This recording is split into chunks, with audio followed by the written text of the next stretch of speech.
Every one of us has a money story, whether we recognize it or not. Maybe it's a story of fear or a story of shame. Maybe it's a story of joy and possibility. Even churches have a money story. For some churches, it's a story that the church is dying or it's no longer relevant. For others, it's a story that we'll never have enough.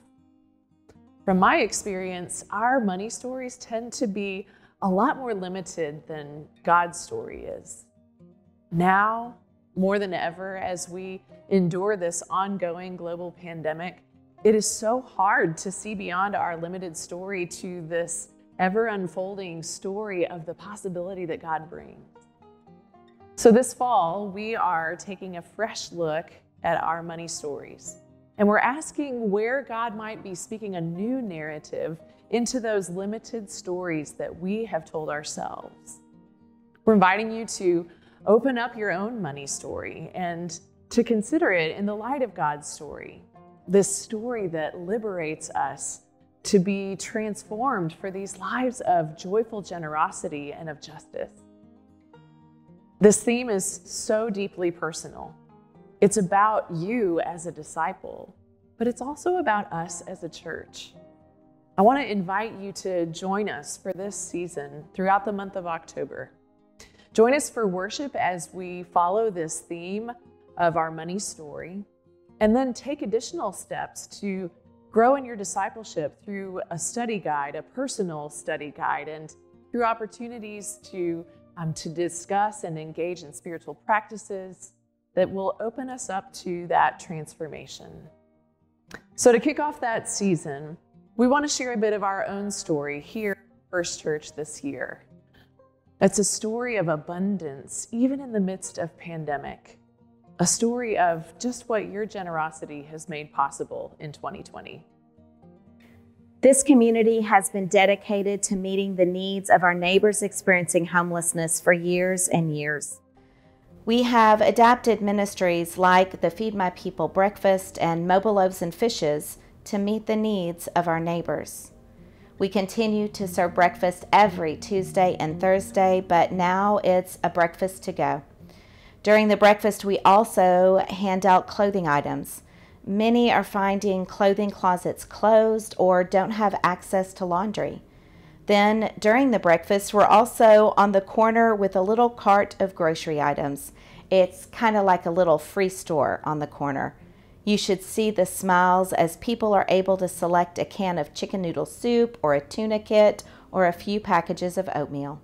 Because of the way we're serving the breakfast out on the sidewalks, we're able to spend some time outside with our neighbors, learning what their greatest needs are, what the challenges are here in Austin. We learned that shower options are really limited right now. So what did we do? We started a shower ministry for women only on Friday mornings. Our Manna Bag ministry has grown with families of all shapes and sizes, assembling bags at home with food items, a few toiletry items, and care notes, and then they deliver them contactless to the church.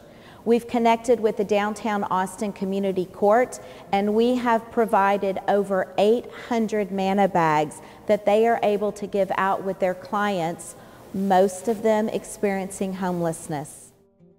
Generosity, connection, transformation, God's abundant love, all present even in the midst of a pandemic. I'm really not sure what I'll remember in a decade or two, but all of the wonderful ways that we've found to adapt worship and community to the age of social distancing have come with as many bright spots as dark ones, from the chapel to the home office, back to the nearly empty sanctuary, both Sundays with everyone and Thursdays as we struggle and experiment and honestly, a lot of times just have fun trying to figure out what worship can look like online. I'll always remember the ways that the pastoral team and the congregation have come together to maintain fellowship and community even when we can't be together. We found ways to remain connected in other safe, socially distant ways, from the Osleys and downtowners organizing care parades to sending out more prayer shawls than I think we've ever sent out before. It's been just incredible to see the ways this congregation has stood up for one another and to maintain connection. There were so many things that we thought we wouldn't be able to accomplish, so many programs, ministries that we didn't think we could do virtually or through social distancing. I mean, who would have thought that we could figure out a way to celebrate the sacrament of communion, one of the most intimate interpersonal interactions that we have at church, in the parking lot.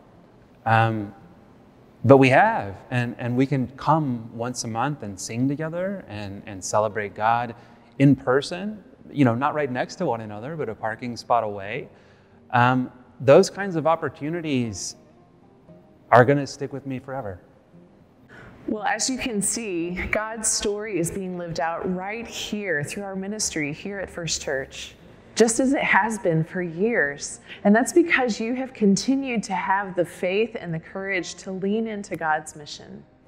In the face of fear-filled and unpredictable times, you have remained steadily committed to our mission to build a community where all people are invited to know the love of God and sent to join God in transforming the world. Thank you, First Church. Thank you for your generosity. Thank you for telling God's story through your faithful living and through your faithful giving. As we look ahead to 2021, there is so much still unknown, but God is faithful, and God will continue to be faithful, inviting us to continue that story, to live our lives with generosity and faith, and to be a part of God's transformative work. Start thinking now about the commitment that you will make to give to First Church in 2021, and plan to be a part of our mission next year by making a pledge commitment on October 25th. Know that I'm praying for you in this season as we prepare to write the next page of God's story at First Church.